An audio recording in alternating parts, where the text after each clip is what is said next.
Today, the destination is Japan, a country known for its love of sumo wrestling, seafood and anime comics. The Japanese love eating out. In fact, in Tokyo alone, there are over 200,000 restaurants. Some themed Alice in Wonderland, while others, you can get your food served by monkeys. Japanese food has become very popular in New Zealand over the last few years, thanks to dishes like sushi, teriyaki and miso soup.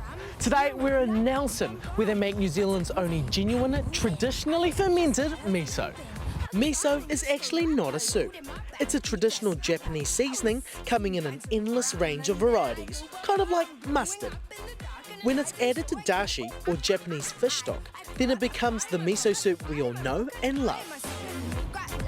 And this is Take, the man behind Urban Hippie, who makes this gorgeous miso. Now, this is the main ingredient for miso. What is it? That's right. This is soybeans. Yeah, and what's so special about these soybeans?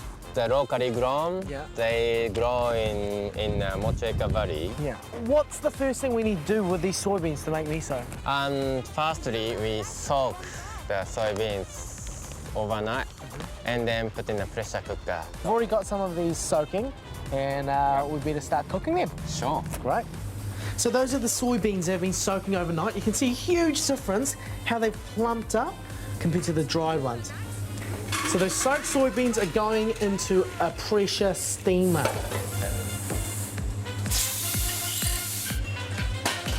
Whoa.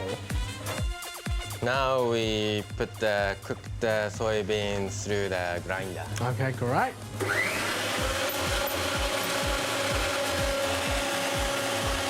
It's like soybean spaghetti.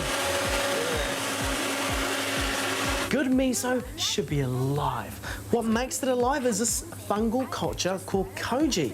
To kind of bring it to life, just like you would yeast to make bread, you need to put some, give it some food. And the food that we've got here is some rice or koji. Yes. After we've cultured it and let it come to life, this is what it looks like. Let's do the revealing.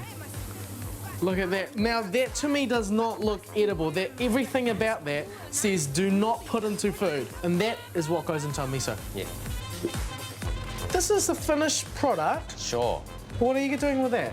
I put a bit of the finished my miso that boosts the fermentation. Right, okay, that makes sense. And you said it looks like... I shouldn't say, but it looks like something. Take, how would you feel about me giving it a mix? Sure. Go ahead. Oh my gosh. It's kind of like a giant batch of dough. And now this is done. Yep, pretty much. Where do we take it? To the storage. To the storage? Yep. AKA the fermentation room. Whoa, so this literally is a storage room. It is. It doubles as your fermentation room. Yep. Why is it so important to ferment? It's a taste. The better, longer fermentation tastes better.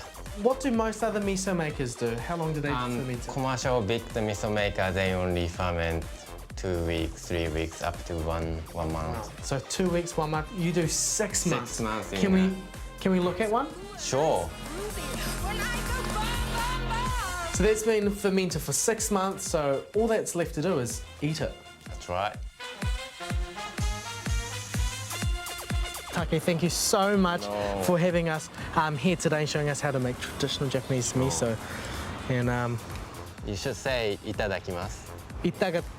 what? Itadakimasu. Itadakimasu. That's the Japanese in Itadakimasu. Yeah. Itadakimasu. That's right. What's moving? I'm moving. Oh wow. That is so delicious. That's nothing like anything you buy. Good. Fantastic. Take, you are a genius. Yes.